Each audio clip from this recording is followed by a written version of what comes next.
Imagine there was like a continent of like 10 billion really smart people who were willing to work with us, and they were really great. All they wanted was a little bit of electricity. So that's basically what the AI are. They would come here, everyone, as you talked about in the beginning, would have an assistant. Steven Spielberg would have an assistant. Your kids would have this teacher with infinite love and patience and compassion and modified exactly to teach your child. Sounds pretty great. And so then people were like, what? That's going to take the teacher's job. But again, this is really an illusion. Hello. Hey, Brett. How's it going? Third podcast, third background. Yeah. I'm in a different land this time. I'm in Portland. You're still you're in Berlin, right? Still? I'm still in Deutschland. Deutschland. We're both in a land of sorts. Here with you to discuss AI land. I like AI land. Well, hopefully we'll all like AI land. Yeah, and maybe we'll get into that today, because the topic of our podcast is, will AI save the world or destroy it? And this was brought about by a blog written by Marc A, as I call him, because I struggle sometimes with his last. Andreessen, is that? Andreessen, yeah. Andreessen, yeah, Marc Andreessen. He's a venture capitalist. He's a partner at A16Z, and he wrote a rather interesting blog called Why AI Will Save the World. And so today we were thinking we'd kind of just run through this blog and summarize a bit of what he wrote and also kind of share our thoughts. How does that sound? There's also a YouTube video where him and Martin Casado talk about some of this stuff. We'll check. Oh, cool. We'll link it below. But yeah, let's just go step by step here. I think it's interesting. Yeah, let's just kind of run through it. So he kind of begins by presenting kind of two, let's say, opposing views of AI. One where it could help us make everything we care about better, as he says it. It's sort of like a utopian vision of what AI could bring about. And then he contrasts that with kind of this more pessimistic view that maybe the media often focuses on, at least in his opinion, and that, might not be fully accurate, or it might just be skewed too far in one direction. And so, he talks here about how in this new era of AI, there will be personalized tutors and assistants and coaches, collaborators available to people that fill different roles in society. Here he talks about children having a tutor, everyone having a coach, every scientist having an AI collaborator. And in all these situations, the AI is kind of like infinitely patient, compassionate. It kind of knows everything. It just wants to help you, and it has beyond human ability to sit with you and work through things with you, because it's not human, it's an AI. And so, he goes through this argument and he presents his view of it, and then he contrasts it here with, so if this potential is there, then why is everybody panicking? Why is everybody freaking out? And so maybe we could just start there. Like, how do you feel about those kind of two opposing perspectives and frameworks for looking at this brave new world we're entering? Yeah, it's a good question, Chris. So maybe we even take a step back about why he wrote this and how it relates to these two perspectives. So I think if you're in any way tuned into the news, most people are taking this doom and gloom approach. And I think that's typical of media, that, oh my God, like the Terminator is going to kill us and everything's going to be bad. And I think people just enjoy that stuff, even though they wouldn't say that. Somehow they're attracted to that because of our evolutionary prerogatives. And so I think the reason he wrote that was just to provide some counterbalance to all the doom and gloom that is going on anytime someone in the media talks about AI. And he provides his very clear view that he thinks AI is going to be good. And then there's one point he's like, okay, I agree this can be bad, but I think it's just a counterbalance to kind of the ubiquitous doom and gloom surrounding AI. And so I like that he does that, because kind of to your original question, I think societies are best when two people who have different viewpoints can sit down and talk. And there's a lot of discussion around freedom of speech. What does that mean? And I always believe that freedom of speech is you allow people you don't like say what you don't want to hear and not just filter the things you want to hear. And so I like both. Obviously, he has a very biased view, so I wouldn't say this document's presenting both views. I think this document's presenting one view, and kind of the rest of the world's presenting another view. And he does like present both views, but it's just the guys under presenting one view. But I think that's fine because of kind of the current state of the media. So that's my thought. Yeah, and I'm not sure like the fatalistic description of this is productive. So it does make sense that he would want to offer an alternate perspective, and he's quite an influential person. So in the same way that sort of these seminaries of AI coming out and signing these documents that raise awareness about the downsides, I think it is important to have somebody talking about the positive elements of this. And he uses this Baptist versus bootleggers framework to kind of show, the two sides essentially. Yeah. And So let's jump into it. So yeah, let's do it. Let me kind of say my overall thoughts, and then we'll jump into the details. So I really like that he wrote this. Most of the arguments, however, are coming from a position of authority. So we'll go into all the details and kind of justify what I mean. So like, just for example, he says like, basically the first risk is like, will AI kill us all? And he says, no, it's not, but he doesn't really say why. Whereas like if you looked at Jeff Hinton's talk that we linked last week, he has this typical academic argument of here's my thesis, or here's my assumptions, here are my logical deductions, and that's how I get to this conclusion. This one's kind of a bit more emotional, or a lot of the arguments come from him just stating a what and not necessarily stating a how. And so there is some kind of analogies, or he gives some analogies to history, which I think are super interesting. He's clearly a very knowledgeable person. He's clearly a very, very smart person. I don't know if it expanded the academic debate, and maybe I'm not quite the right person for this article. Maybe it's more of a generic one and people would just get bored if you made very precise, let's say very abstruse documents. He does propose a plan, which I like. And I like, at least this was in the video, he nailed the economics of this and discussing things like income inequality and stuff. But the actual arguments weren't very rigorous, but maybe that's not what he was trying to do. Yeah, I mean, let's jump in. Like, I really love the Baptist and the bootlegger. And I never heard that, but it's so clean and so nice. So the story is, any kind of reform you want, you have these two groups. You have the Baptists and the bootleggers. And so this is a call to prohibition in the 1920s in the US. And so the Baptists were like, hey, alcohol is destroying the moral fabric of society. We need to get rid of it. And the bootleggers are like, oh, that'd be awesome. Then we can make a ton of money. And so he makes the claim that in any one of these revolutions that have some kind of moral signal behind it, there's these two groups. And the Baptists are very pure in their intentions, but ultimately it's the bootleggers that win. I mean, they both win because they're on the same side, but it's the bootleggers who create the laws, make the money, etc. And so he's saying it's kind of the same thing here, right? There are some people, like I would say Jeff Hinton, I don't know him and I can't say for sure, but he feels like the Baptist here. And then again, the bootleggers are the Googles, the OpenAIs of the world who are trying to lock in their position, and maybe even some universities. So that was really interesting. I really love the way he phrased that.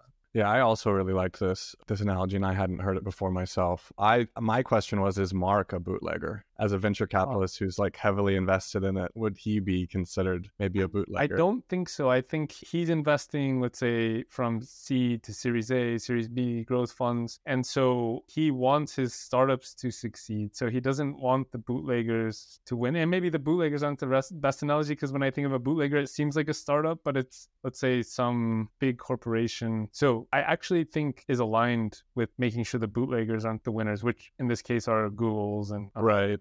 Yeah, that's a fair point. Yeah, so he sort of sets this up, right? And then he moves us into these risks. And his goal is to like, these are the main risks people are concerned about. Let me kind of debunk them. And so you sort of spoke to this earlier, but the first one is like, will AI kill us all? And this is something that a lot of these dramatic articles kind of speak to, because this is this kind of dystopia science fiction film plot that AI has lived in for, probably decades. And he says there's no scientific proof that this will happen. And he kind of criticizes the profession of people that work in this space, like AI safety experts, in that they're incentivized to foster this doom outlook because it gives them a job, right? It gives them something to talk about and do. I think that's some sort of, I think that's something everyone agrees with. Like on both sides, like I think most people are like, yeah, these people, like unless you're super, super woke or ESG driven, like you're just like, okay, that's bully. Even Jeff Hinton later, he was like, yeah, all this stuff he thinks is BS. It's like overly abstract, abstruse. What we need to do, what we talked about last time, is just make a baby AI and prove that you can control it. Yeah, yeah, I like that. Yeah, I mean, he kind of likens the belief in this apocalypse to a cult where people are just believing something irrationally and they're so invested in it that they're not thinking critically about the situation. I don't necessarily disagree with some of these points. I just felt similar to what you said at the onset, that it's not a very well-formed argument and that there's not scientific proof that he's right either. It's not like what he's presenting is some ironclad argument that none of these concerns will actually pan out and that we shouldn't take them seriously. He's just sort of saying it's not going to happen. And he's sensationalizing the sensationalism, I guess. Yeah. So my opinion on this is, let's say we reframe this question of like, will humans kill us all? And then someone's like, there's no mathematical or scientific proof that humans are going to kill it. Well, it's like, yeah, okay. But like, we wouldn't expect that. But what is different about AI than humans is humans, we have the limbic system of our brain that is a very old system, and the limbic system makes us want to survive, makes us want to procreate, it makes us want to it gives us extreme aggression when and then we have the prefrontal cortex, the neocortex part of our brain, which is a very different system. And we all kind of, unless you meditate a lot, you're like, I'm this identity and it's all these things. Whereas actually there's very many different Chris's inside of you. And so that neocortex doesn't necessarily have a survival instinct. If you unhooked it from your limbic system, it wouldn't by default want to survive. Like there's no kind of drive for it to survive or procreate. It just operates on logic. And so the current AI is basically just pure neocortex.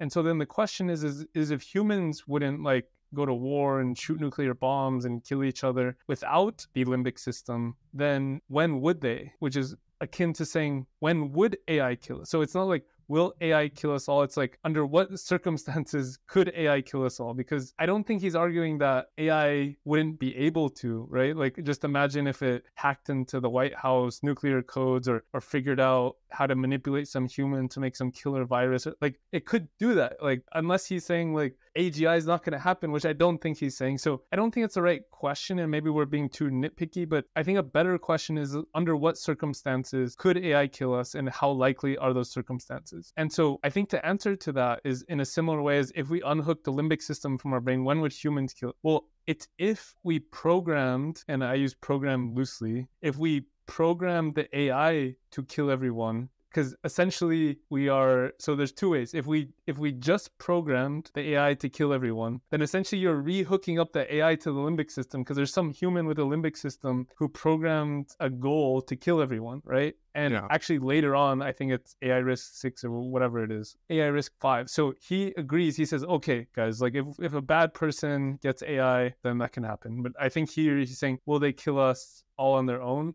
So I think the answer is no, except for if they have a sub-goal that's to kill humanity, right? So again, if somehow they get a goal or assign themselves a goal of making paper clips, and they're like, oh, I need to take your atoms, Chris, and make it into paper clips, then it could happen, right? So I think, will AI kill us all? I don't know. But under what circumstances will AI kill us? It's one, if they get the explicit goal to kill us all, or they have a sub-goal to kill us all. And then, of course, they have the ability to do so. So I think it's a kind of a reframing of the question. It's like, if we will them to do this, or if we don't pay attention and we don't do the baby AI test and monitor how this stuff is evolving and the decisions it makes, then like there's a chance. I think that's fair. I mean, I think we can kind of just cruise through his questions too. So, will AI ruin our society? This is his second risk. He makes kind of an argument that you and I have discussed about the subjectivity of AI alignment, where it's sort of a question of, what are you aligning it with? You know, what is truth to you? What is good to you? And this is kind of, it's vague, it's subjective. And my thing on this was like, I don't disagree, but I'm not really sure it addresses the problem. Like misinformation on social media, for instance, that has verifiable consequences.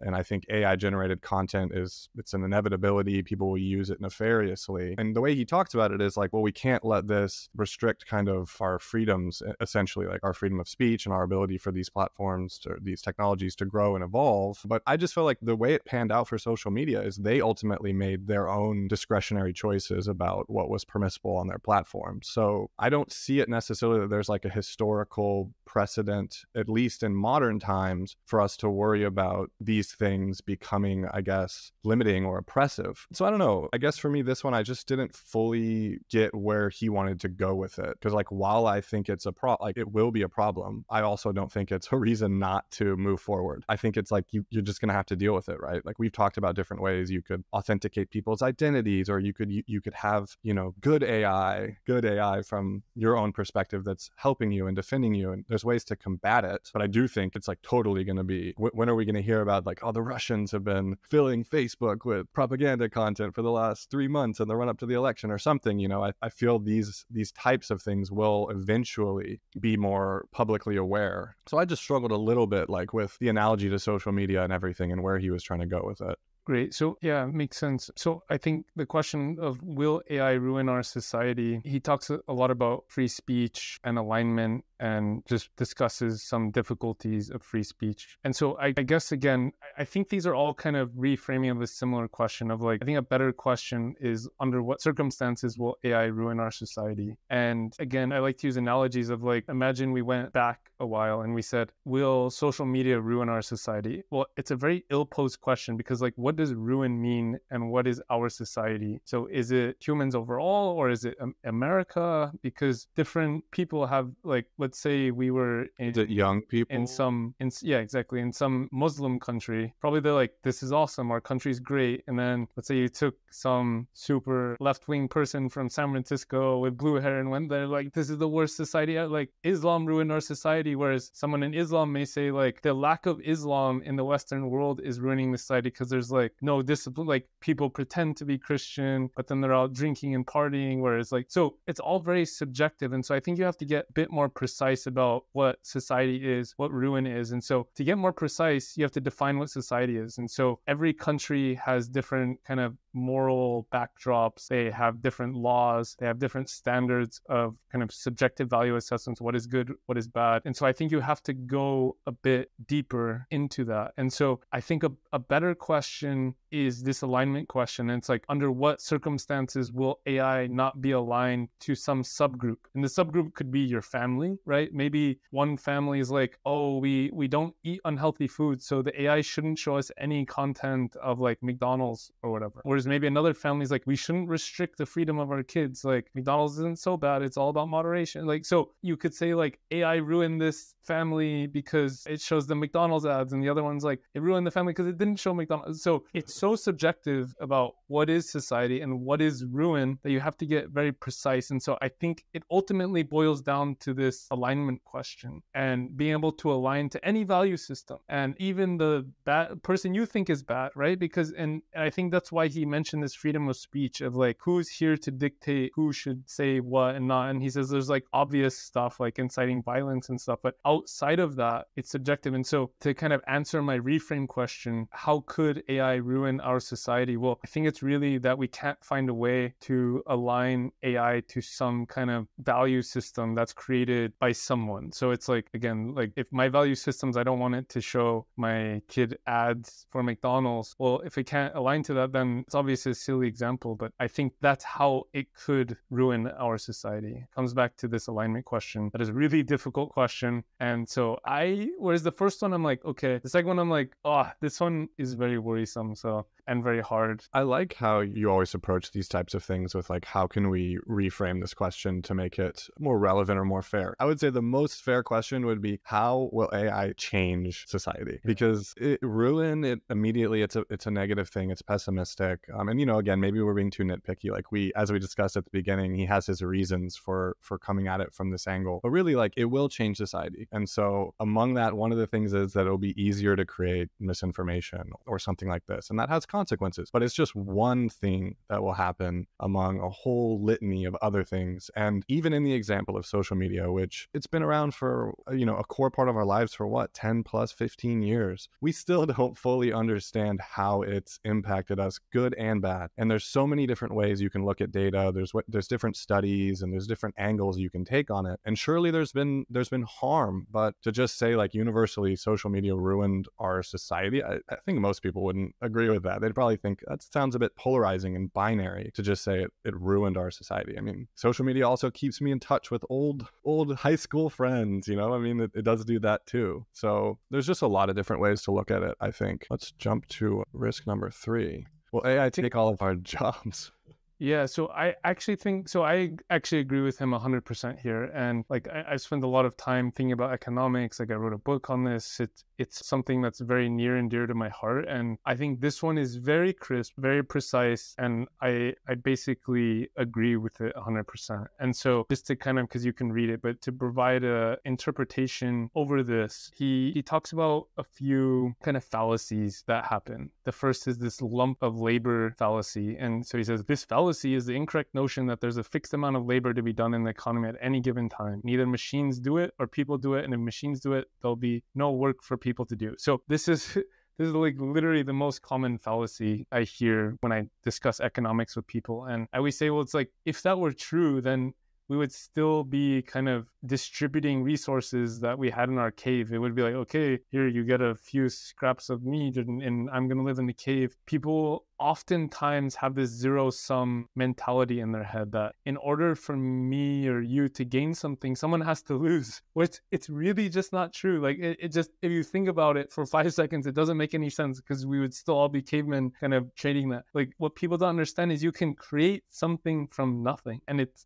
amazing. It's just unbelievable that society happens that way. And so I think the exact answer to it is like, yes, AI will take all of our jobs in the same way that like most farmers in the 1800s, and now only like 5% of the population is farmers. And so that took all our jobs. So it'll take our specific jobs, but it won't take all jobs. And so what he discusses, which I agree with, is that AI is going to make us more productive. And if you've ever seen those Ray Dalio videos, go check them out. But in summary, the most important thing in any economy, in any society, is the growth of productivity. We can discuss this, why it's even good for morality and all these things, but that are actually important in time with your family. But the argument's simple, is as we become more productive, we're able to produce more things. That's what productivity is. And what happens is, because of supply and demand, the more you produce, the more your supply, prices go nearly to zero. And so what he's saying is AI is going to cause many, many things to essentially go to zero. And while there may be more income inequality, because let's say there's a few AI entrepreneurs and CEOs that are going to make an insane amount of money, the actual reality of the income inequality will be slow. So what does that mean? So if you took a king, I don't know, 2,000 years ago, their life was very, very different than a peasant. But take the richest man, like take Elon Musk. Like it's not like his cell phone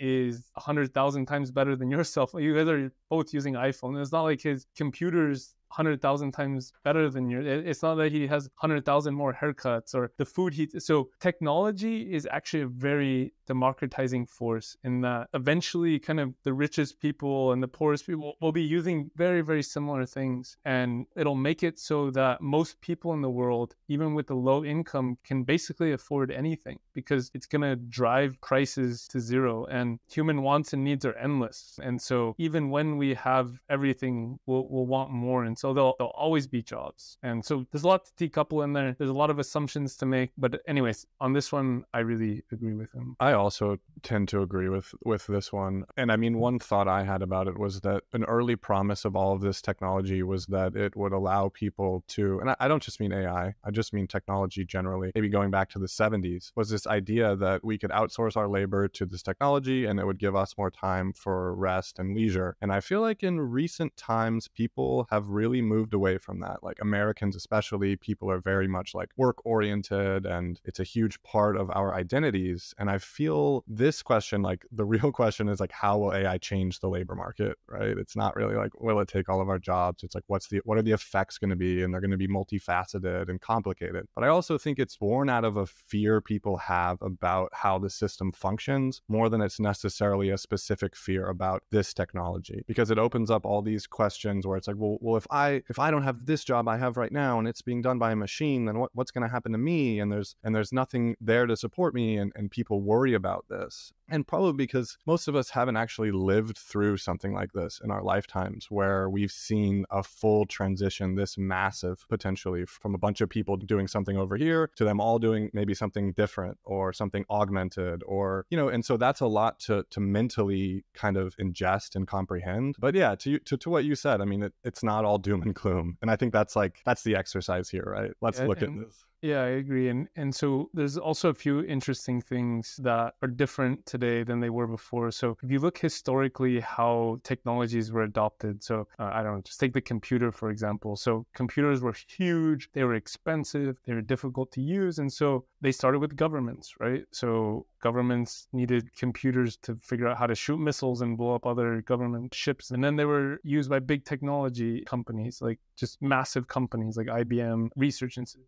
And then it was smaller companies. And then finally, the individual got a computer. If you look at how, let's just take Chat-GPT is adopted, it's actually opposite. And a lot of technologies today are opposite. So they start democratized and then they get filtered and then they make their way to small companies and then big companies and then governments. And so I think this is also empowering and it's also very different than what you've seen before. And all these technologies, like the AI that helps Steven Spielberg make a movie, he's going to be able to make 50 movies cheaper, faster, and people are going to be able to see more movies. The cost of education is going to go to zero. So you don't need to have much money to have, like I said, the material lifestyle of billionaires. And so I think how he has a cool analogy where he says, okay, think about it like this. Imagine there was like a continent of like 10 billion really smart people who are willing to work with us and they're really great. All they wanted was a little bit of electricity. So that's basically what the AI are. They would come here, everyone, as you talked about in the beginning, would have an assistant. Steven Spielberg would have an assistant. Your kids would have this teacher with infinite love and patience and compassion and modified exactly to teach your child. Sounds pretty great. And so then people are like, what? That's going to take the teacher's job.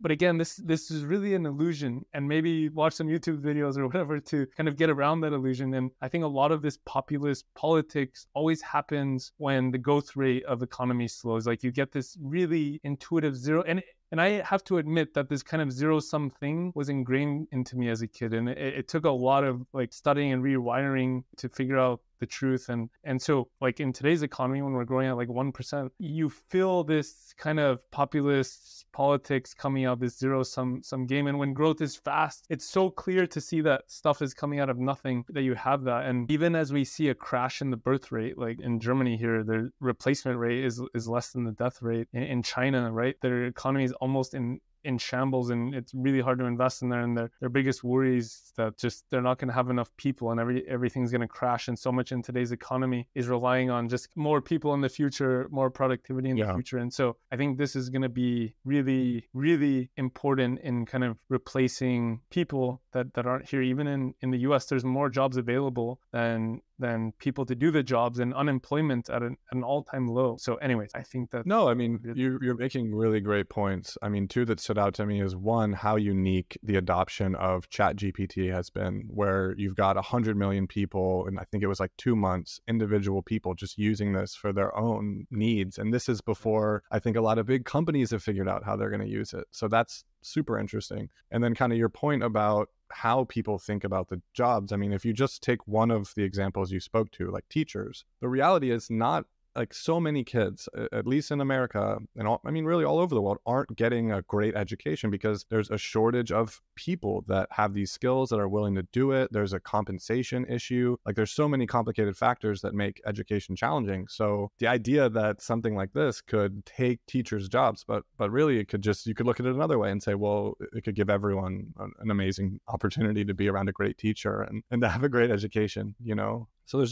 there's always two sides, multiple sides, really. I guess it's not two sides. It's not binary. So let's jump to number 4. Will AI lead to crippling inequality? So again, I agree with, and I always give this argument. It's not a very popular argument for like the average person because it is a bit unintuitive. So will AI lead to crippling inequality? And I agree with his argument. So he addresses fallacy that is like kind of classic to people who are kind of leaning towards Marxism or really intense socialism is I always hear the example of any income inequality. And obviously in very socialist countries or communist countries, it's like actually the worst inequality because you have everyone equal and then you have the leaders of the country who are super rich. So everyone's equally poor and the leaders are super rich, but not even talking about that. So the fundamental fallacy is this, is that, again, it goes back to kind of the zero-sum fallacy. So let's just go to a very simplified, pure capitalistic, laissez-faire society where there is no government, right? So the only way the only way you can make money is by adding value to me, right? You can't make money on your own and you could try to steal it and stuff, but we're not talking about that, right? And there should be laws against stealing, but let's just say outside of like you stealing from me, which actually a lot of communist governments did and really intense socialist governments do with taxes. But so he uses the example of Elon Musk's like not so secret plan. So he built a really expensive sports car that only a few rich people could do, but Tesla wasn't very big because there's not a lot of rich people and they're not going to buy a million cars, right? And then he used that money to build a more affordable car and then that shot up. And so then he used that to build an even more affordable. And so when Elon Musk became the richest person in the world, it's by building stuff the average person can buy because the average person is the biggest market in the entire world. And so in order even for the richest person in the world to become rich, it's not like he like stole, like he could only make a very valuable thing to the average person. And so it's the same thing with AI, that income inequality is actually not a problem. So I can tell you cases where it is a problem, but in kind of, let's just call it the first order approximation, it's not a problem. It's actually a good thing for everybody. And so what are the problems then? So there's a few psychological problems. Like if you look at all the psychological experiments that say, hey, Chris, would you rather make 20,000 or 50,000, right? You're like, oh, 50,000. But then if I change it and I'm like, okay, cool. But if you make 50,000, your friend's going to make 70,000. And if you make 20,000, your friend's going to make 20,000. And then like, it sounds illogical, but most people are then like, okay, screw that. Like I'd rather make 20,000. And so there's this like, okay, in a pure capitalistic society, everybody's better, but some people are more better, which makes people feel psychologically bad. Whereas in let's say a communist or socialist society, everybody's more equal, but lower. And it kind of psychologically just feels better, even though it's illogical. Like, so that's a problem. And then the second problem is if you don't actually have a real free market society and you have a very big government, then if you do have a lot of money, then you can influence government. And then the government, which is like this kind of big anti-capitalist thing, like changes rules for big. So if you have a big company, it's like classic that they spend a ton of money to influence the politicians. And then a lot of the politicians then go work for their company. And then people who work in the company become politicians. Like, so it's this big thing, but not because of capitalism, because of you have basically this massive government that's against capitalism. Because so those are two kind of practical cases. Income inequality is bad. But and let's say if we somehow, which is unrealistic, we had a pure laissez-faire economy, it's not bad. And so he's kind of making that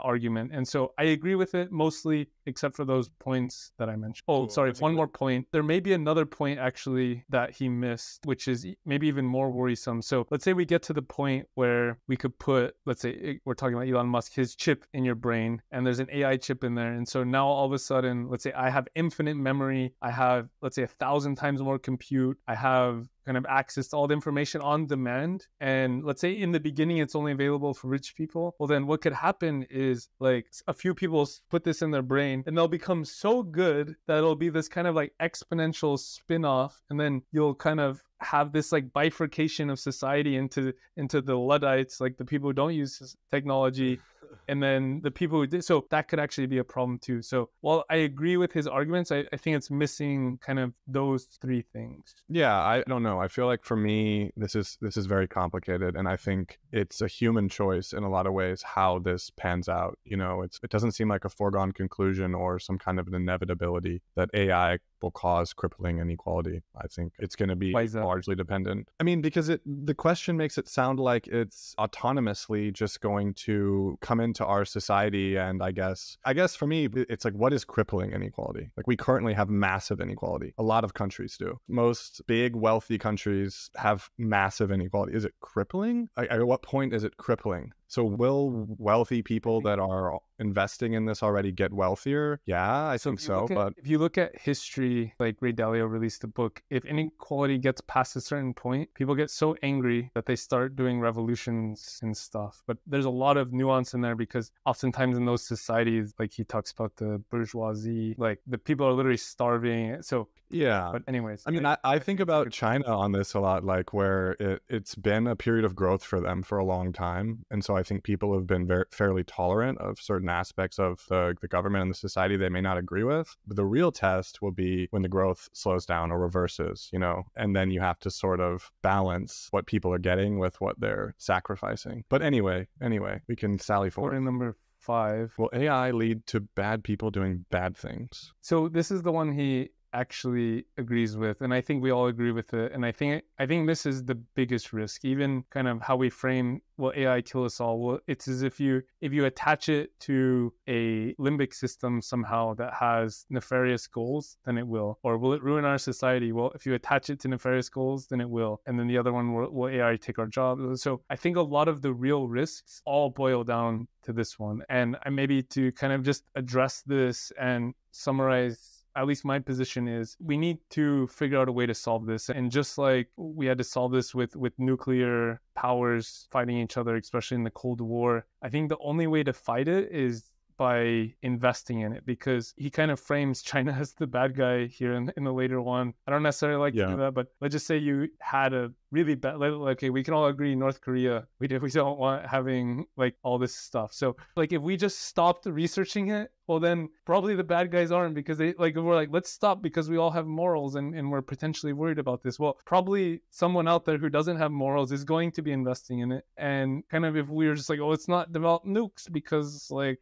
oh, it could be bad, like, okay, but someone else is going to do it. And so if you have morality, you have an obligation to develop it as much as you can. And so I think that's one point. And then the second point is we need to like have tested this, and to test our morality in practice, not in theory with all these fake jobs. Like we need to test this with a baby AI to make sure we can make the baby AI do moral things. And we all know how it is hard sometimes to have kids do moral things. I think the most important thing is to hustle as fast as we can for people on both sides of this argument to keep raising this up, and for morality and goodness to find its way through and to actually test that. Yeah, that makes a lot of sense. I mean, I tend to agree. I think even if you remove morality from the equation, we have imperative beyond that, because we live here in America, right? So, or I mean, you're currently in Germany, but we have an alignment problem perhaps, because we're kind of aligned with the place that we live in wanting to succeed. And we know we're doing well in this area. And so just saying like, well, this could be risky, let's just stop. Even if you take morality out of it, for me, I think that there's kind of an imperative to move forward, just due to the inevitability of it all. I agree. And so I liked his proposal because I agree with it 100%. And like morality and what's good and bad is such a, like we talked about what is society, right? So maybe let's say a certain tribe or Islam society or whatever Buddhist society, well, they'll all say something's good and bad differently. And so again, just to kind of summarize, it's back to alignment. And so I think what we need to do is, it's kind of a classic prisoner's dilemma, is, as he says, big AI companies need to move as fast as they can. Startup companies should move as fast as they can. Open source should move as fast as they can. And every person should work to defend what they think is right. So in America, we should try to defend freedom. Let's say in other places, you should try to defend kind of religious morality. In other places, you should try to, like, whatever is good to you, you should develop that, because this is going to allow a balance in the world. And I think balance is the most important thing. And even if you didn't believe that, the bad guys are going to be building this as fast as they can. And so if you believe yourself to be good, then you need to build it as fast as you can. So I think with that, thanks for being